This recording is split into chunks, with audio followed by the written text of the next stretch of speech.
Hello guys, कैसे हैं आप सब। आई होप कि आप सब बिल्कुल ठीक होंगे एंड सेफ होंगे। तो चलिए हम अपनी स्टोरी को स्टार्ट करते हैं।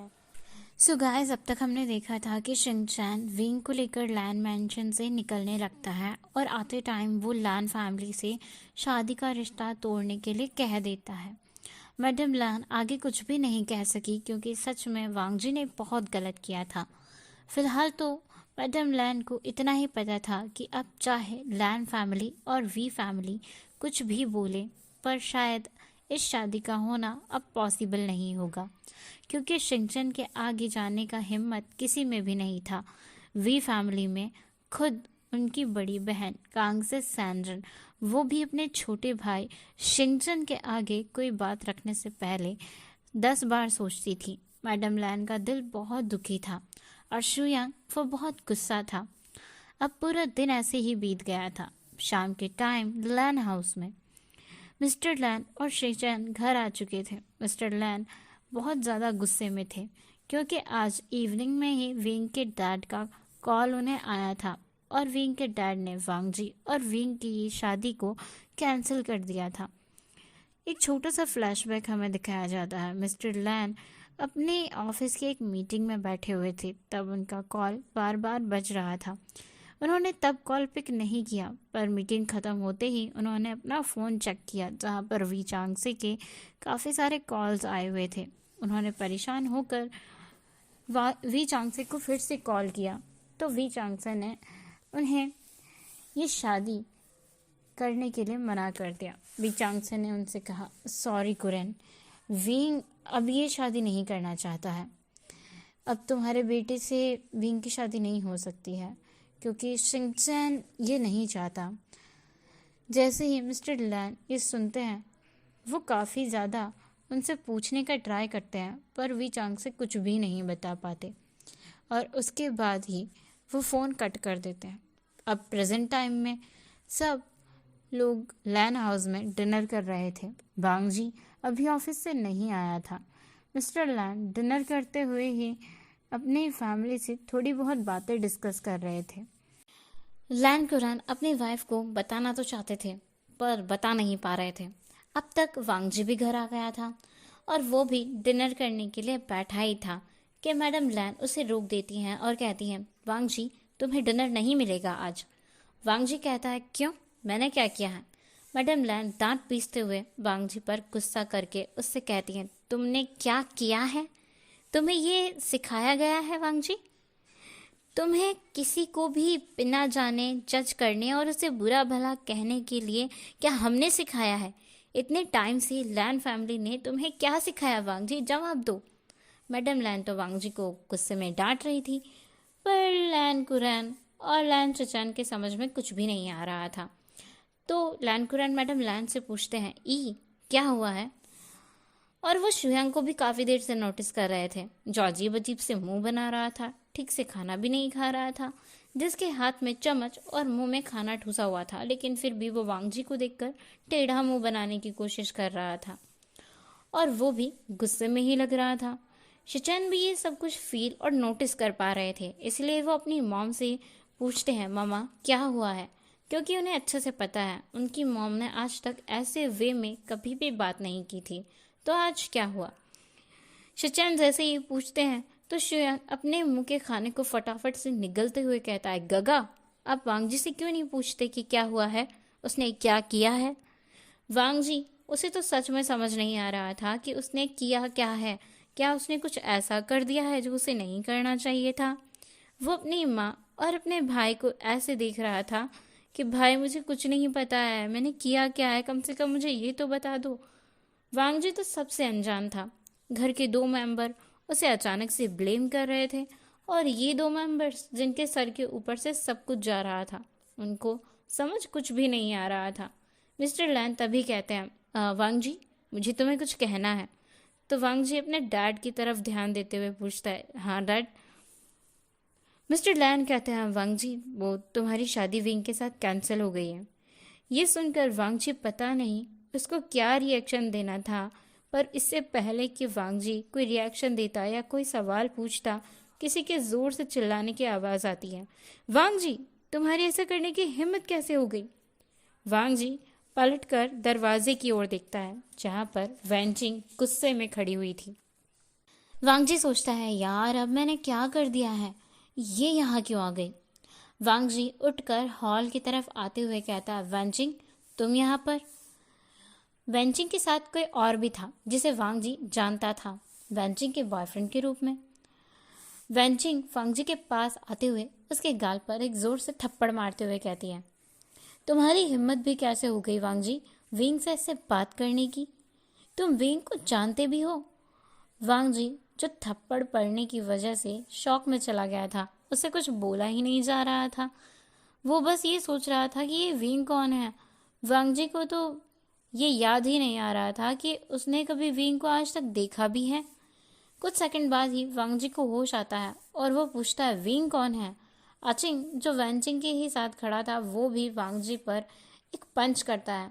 वांग जी को इस बार बहुत गुस्सा आता है, उसे कुछ समझ नहीं आ रहा था कि ये दोनों आखिर उसे मार क्यों रहे हैं। वांग जी इस बार गुस्से में अपने हाथ की मुट्ठी बनाकर तेज पर मारता है। दोनों में मारामारी होने ही लगती है। तभी शुयांग और शुचान आकर वांग जी को रोकते हैं और वेंचिंग जियांग चैंग को रोक लेती है। वांग जी पूछता है, विंग कौन है। जियांग चैंग कहता है, तुम्हारी हिम्मत भी कैसे हो गई मेरे भाई के बारे में इतना गंदा सोचने की, इतना गलत उसे बोलने की। तुम्हारी शादी उसके साथ तय क्या हो गई, इसका मतलब ये नहीं है कि तुम उसे कुछ भी कह दोगे। अब वांग जी को याद आता है कि विंग तो उसका होने वाला हस्बैंड है। जब जियांग चैंग ये सब कहता है तो शिचैन और मिस्टर लैन वांग जी को घूर कर देखते हैं और कहते हैं, वांग जी क्या तुमने कुछ किया है। सुबह वीचांग से अचानक से कॉल करके शादी को कैंसिल कर देता है और यहाँ ये दोनों आकर तुम पर गुस्सा कर रहे हैं। तुम्हारी मदर और शुयांग भी तुम पर गुस्सा कर रहे हैं। क्या यहाँ पर कोई ऐसी बात हुई है जिसका पता मुझे नहीं है? अब कोई मुझे बताएगा भी। तभी मैडम लैन मिस्टर लैन को सब कुछ बताना शुरू करती है और वांग जी सुनकर शॉक्ड हो जाता है। वांग जी थोड़ा गुस्सा करते हुए कहता है, मॉम क्या कह रहे हैं आप, मैंने तो ये सब उससे कभी कहा ही नहीं, मैं तो उससे कभी मिला ही नहीं हूँ, तो आप लोग ऐसा क्यों कह रहे हैं। तभी शुयांग गुस्से में कहता है, गगा आपने ये सब बातें किससे कहा है याद कीजिए। तब जाकर वांग जी थोड़ा सोचता है और उसे याद आता है कि उसने तो आशियान से झगड़ा किया था, उसको बहुत कुछ कहा था और उसके बाद वांग जी गिल्टी भी हो गया था। वांग जी सडनली पूछता है, आशियान आशियान कहाँ पर है, आज देखा ही नहीं मैंने उसे। मैडम लैन कहती है, तुमने उसे नहीं देखा और आज के बाद उसे देख भी नहीं पाओगे जिंदगी में कभी भी। तुमने उसे क्या क्या नहीं बोला। वांग जी तुम जानते हो वो जो यहाँ नौकरी करने आया था वो कौन था। उसके पीछे उतने ही सर्वेंट्स काम करते हैं और घूमते हैं जितने तुम्हारे पीछे। वांग जी जो पूरी तरह से शौक में था और उसका मुंह खुला हुआ था। मैडम लैन कहती है, वो कोई नौकर नहीं है, वो वीइंग है, वी ग्रुप और इंडस्ट्री का ऑनर है, होने वाला हायर है, और तुमने उसके साथ ऐसे बात किया। वो वीवुशियान है, वीइंग है, उससे ही तुम्हारा शादी तय हुई थी। तो वांग जी को समझ आता है कि असल में आशियान को हमारे घर में इतने अलग तरीके से क्यों ट्रीट किया जा रहा था, जबकि वो एक सर्वेंट होने के बाद यहाँ पर आया था। अनजाने में ही सही, मगर वांग जी ने बहुत बड़ा स्यापा कर दिया है, उसने बहुत बड़ी मिस्टेक कर दी है। आचिंग बहुत ज़्यादा गुस्से में था और वो वांग जी को बहुत डांटता है। वेंचिंग भी गुस्से में थी, वो भी वांग जी को डांटती है क्योंकि उसे जितना विंग के बारे में सुना था उसे इतना पता था कि विंग हमेशा खुश रहने वाला, हंसने वाला इंसान था। विंग कभी भी रोता नहीं था, किसी भी बात को वो ज़्यादा सोचता नहीं था। वेंचिंग को अच्छे से सब कुछ पता था क्योंकि जब शिंगचैन विंग को लेकर वे मेंशन गया था तो शिंगचैन ने जाते ही सबको सब कुछ बता दिया था, क्योंकि उसे छुपाना बिल्कुल भी पसंद नहीं है और उस बात में कुछ छुपाने जैसा भी नहीं था। फिर शादी भी कैंसिल कर दी थी उसने, तो सब लोगों उसे डांट कर वहाँ से चले जाते हैं। पर वांग जी वो अभी हॉल रूम में ही खड़ा था। सब लोग अपने अपने रूम में चले गए थे, सबकी भूख भी मर गई थी। लेकिन मानो वांग जी के लिए टाइम वहीं रुक गया था, क्योंकि उसे गिल्ट तो 2 दिन से ही फील हो रहा था और वो आशियन को सॉरी भी कहना चाहता था, पर कह नहीं पा रहा था। उसे पता नहीं था उसने क्या गलतियां की हैं। वांगजी जेलस था, गुस्सा था उस पर। उसने खुद के इमोशंस को समझने की कोशिश नहीं किया था।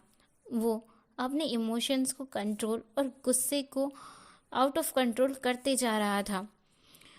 उस टाइम उसको अगर समझ आता कि वो किससे और क्या बात कर रहा है, तो वो कभी इतने गंदे तरीके से विंग से कोई बात नहीं करता। और उसे फील हो रहा था कि उसने आशियन से अब प्यार हो गया था। धीरे धीरे उससे, उसी नौकर से जिसका नाम भी उसे ठीक से पता नहीं था, जिसके बारे में उसे कुछ भी पता नहीं चल रहा था, ये उसका होने वाला हस्बैंड है, और उसी से इतना गलत तरीके से वांगजी ने बात कर लिया। वांगजी ये सारी बातें सोच रहा था। वांगजी को हॉल में ऐसे ही खड़े हुए आधी रात बीत गई थी। वांगजी एक इंच भी नहीं हिला था। अब वांगजी हर उस पल को याद करता है जो वो विंग से टकराते हुए, उससे लड़ते झगड़ते हुए, या कभी उसे डांटते हुए, मौज मस्ती करते हुए उसके साथ बिताया था। लास्ट में वांगजी ने जो गलत बिहेव विंग के साथ किया था, वो भी उसे याद आता है। और शायद अब विंग वांगजी को उसकी इस बिहेवियर के लिए कभी माफ़ भी नहीं करेगा। शुयांग आधी रात को, रात के 1 बजे अपने रूम से बाहर आया था पानी लेने के लिए।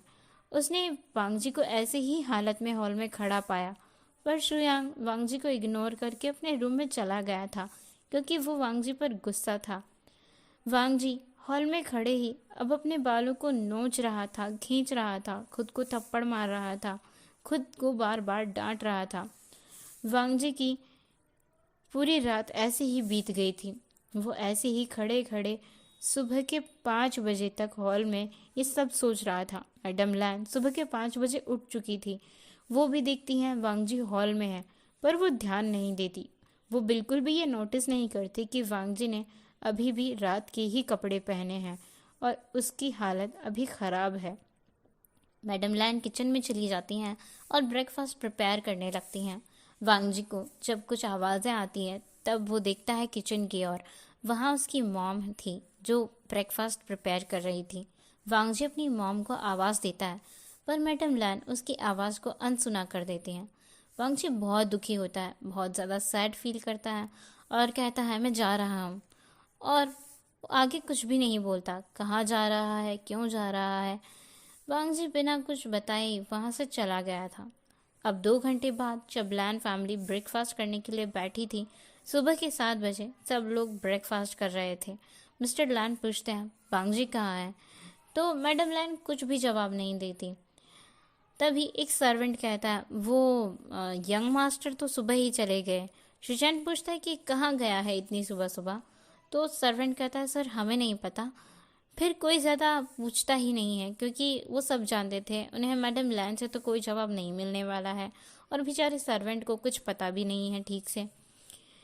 ब्रेकफास्ट ख़त्म करने के बाद मिस्टर लैन शुचैन को ऑफिस जाने के लिए मना कर देते हैं, और वो सब विंग से मिलने जाने वाले थे, इसीलिए मार्केट जाकर विंग के लिए कुछ गिफ्ट खरीद कर लाते हैं। उसके लिए दूसरी तरफ वी मैंशन में घर पर सब लोग सिवाय विंग के हॉल में बैठे हुए थे। वेंचिंग भी वहाँ पर थी, वेनिंग भी था। शिंगचैन जो काफ़ी देर से कॉफ़ी पी रहा था घूम घूम कर, और सुबह से सब लोग उसे ऐसे ही देख रहे थे मानो वो लोग क्लास के स्टूडेंट हैं और शिंगचैन क्लास का मॉनिटर है। लैन जब जाते हैं तो वो भी यही सीन देखते हैं। मैडम लैन पूछती है क्या बात है। जब शिंगचैन लैन फैमिली को देखता है तो उसे बहुत ज़्यादा गुस्सा आ जाता है। मैडम लैन पूछती है कांग से विंग कहाँ है, तो शिंगचैन कहता है आप लोगों की हिम्मत कैसे हुई यहाँ आने की। क्या आपका वो बेटा, वो नालायक इंसान, वो भी यहाँ आया है। ये सुन के शिंगचैन कहते हैं शिंगचैन तुम थोड़ा शांत हो जाओ, वांगजी यहाँ पर नहीं है। ये सुनकर शिंगचैन का थोड़ा गुस्सा कम होता है। लैन एक कांगसे से पूछती है विंग नहीं दिख रहा। कांग से कहती है क्या आप सब ने ब्रेकफास्ट किया है, क्योंकि यहाँ पर अभी तक किसी ने ब्रेकफास्ट नहीं किया। ये महान इंसान सुबह से कॉफ़ी ही पिए जा रहा है, अभी तक 10 कॉफ़ी पी चुका है। ये सुनकर सब लोग शॉक्ड हो जाते हैं। लैन फैमिली तो पूरी तरह से शॉक्ड हो गई थी। मैडम लैन कहती है, 11 बज रहे हैं और अभी तक आप लोगों ने ब्रेकफास्ट नहीं किया। मैडम लैन कहती है, क्या कांग से क्या हुआ है? कांग से कहती है, जब से विंग घर आया है उसने कुछ भी नहीं खाया है। हे गाइस, आज के लिए बस इतना ही। हम मिलेंगे नेक्स्ट पार्ट में। तब तक के लिए आपको वीडियो कैसा लगा प्लीज़ कमेंट करके ज़रूर बताना। Thank you for watching. Bye bye.